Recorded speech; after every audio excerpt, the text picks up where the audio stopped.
naman akalain na hindi ko rin inaasahan pa.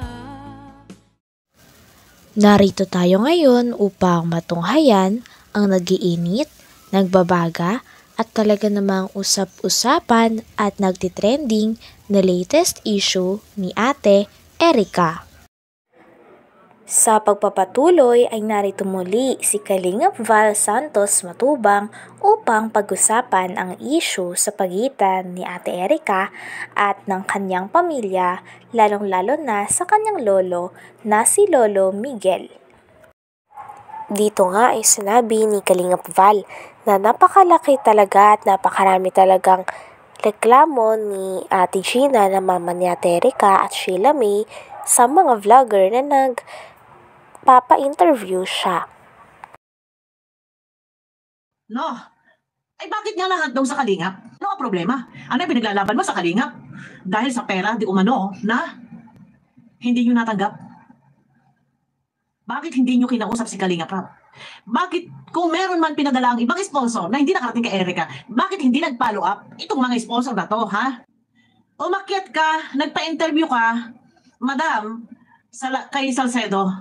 Ang reklamo mo, ang inireklamo mo, ang sinusumbong mo, si Ian Tunyakaw, ha?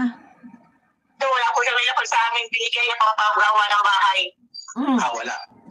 Wala daw binigay pang paggawa ng bahay si Ian Tunyakaw, ha? Ito ang mga reklamo mo eh. Inaangkin po niya yung bahay namin.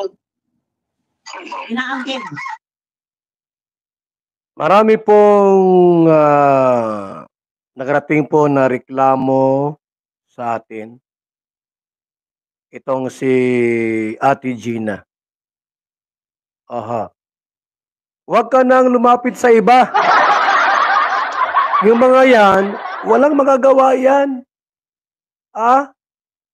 Ako lang ang may maitulong sa'yo. Sapagat abot kamay kita. Ano mang oras, mag-text ka lang. Papa Val, may problema ako. Punta ka dito. Kahit alas 12 ng hating gabi. Yung mga kinukontak mong tao, kung saan-saan nagmula, kung sino-sino yung mga yaan, meron sa ibang lugar, sa ibang bansa, sa Metro Manila, hindi yan makakatulong sa'yo. Ako lang ang mayroong maitulong. Bakit? Abot kamay. Ang bahay mo ay malapit lang sa bahay ko. Anytime na kailangan mo ako, magsabi ka lang, kaagad-agad. Pupuntahan kita. Ate Gina. Kaya tama yung paglapit mo sa akin ngunyan.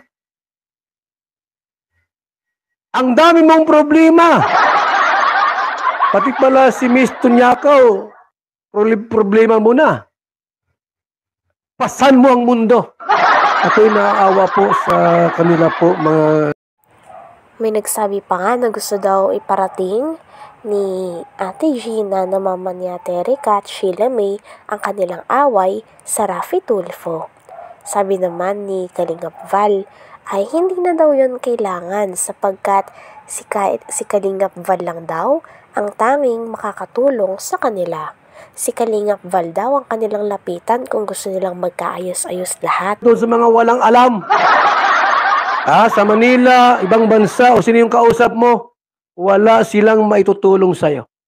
Ako lang. Ang may maitutulong.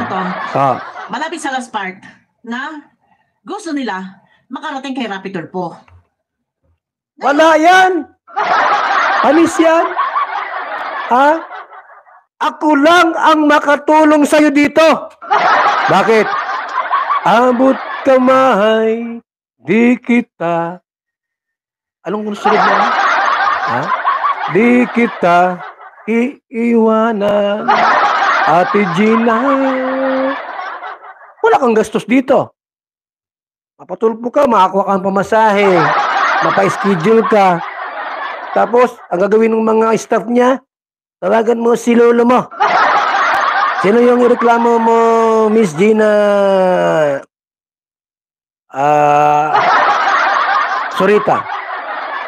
Ay reklamo ka po si Inatunyakaw Torres. Bakit? Ba't mo nireklamo yung babae? Hindi kami pinagawa ng bahay. Ngayon, sino pa? Yung papa ko po. Ay bakit mo nireklamo yung papa mo? Pinapagawa ni Val Santos Matubang ng bahay. Wawa po mga kaibigan, no? Ang sabi ng nanay sumabat, opo sir, kaya nga po kami lumapit sa inyo para humingi ng tulong. Kasi nga dinudurog daw sa Erica. Eto guys, at kailangan kasi simulan muna natin. Saan dinudurog si Erica? Ako love na love ko yan. Si Erica. Since birth, love na love ko yan. Mahal ko yan si Erica at taga Basod. Yan sa Barangay Mangkamagong yan. Lahat ng taga-Barangay Mangkamagong, love na love ni Val Santos Matubang. Matakbo ako ng Bukalay, board member. Bubuto sa akin sila lahat yan. Yung taga-Mangkamagong. Si Kapitan, love na love ko yan. Ano yan baga si Vanessa sa Barangay Mangkamagong? Sabi pa nga sa reaction video ay kaya daw lumapit si Ate Gina na mama ni Ate Erica at Sheila May sa isang vlogger. Ito ay dahil gusto daw nila humingi ng tulong sapagkat nababalitaan daw nila na marami ng vlogger ang nangbabash at marami na ring mga viewers ang ayaw at kinakancel si Ate Erica.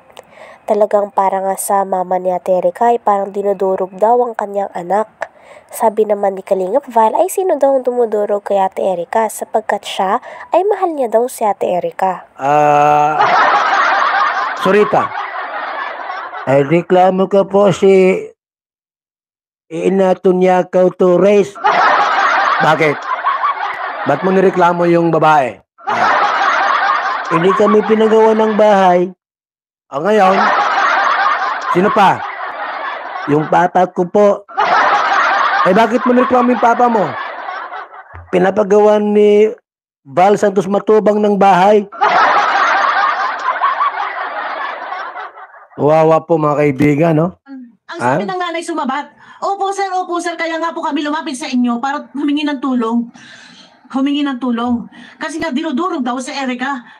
Eto guys, at kailangan kasi simulan muna natin. Saan dinudurog si Erica? Ako love na love ko yan. Si Erica. Since birth, love na love ko yan. Mahal ko yan si Erica at taga Basod. Yan sa Barangay Mangkamagong yan. Lahat ng taga-Barangay Mangkamagong, love na love ni Val Santos Matubang. Matakbo ako ng Bukalay, board member.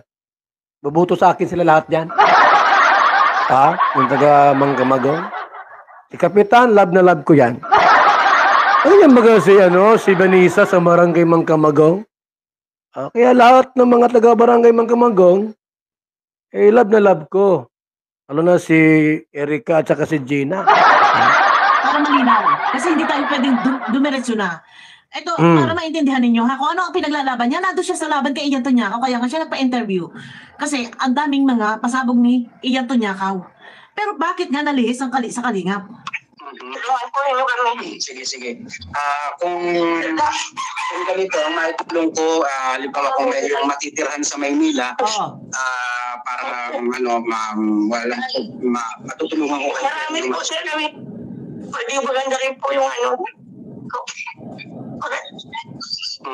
Medyo choppy-choppy. Ang sabi nga ni Joel ay matutulungan. Sige. Ano ba yung gusto niya sabihin? Ako ang tutulong sa inyo. Walang iba. Hanggang dito na lamang muna ang ating nag-iinit, nagbabaga, pinag-uusapan at talaga namang nagtitrending na latest issue ni Ate Erica. Maraming salamat sa inyong panonood. Hanggang sa muli. Bye!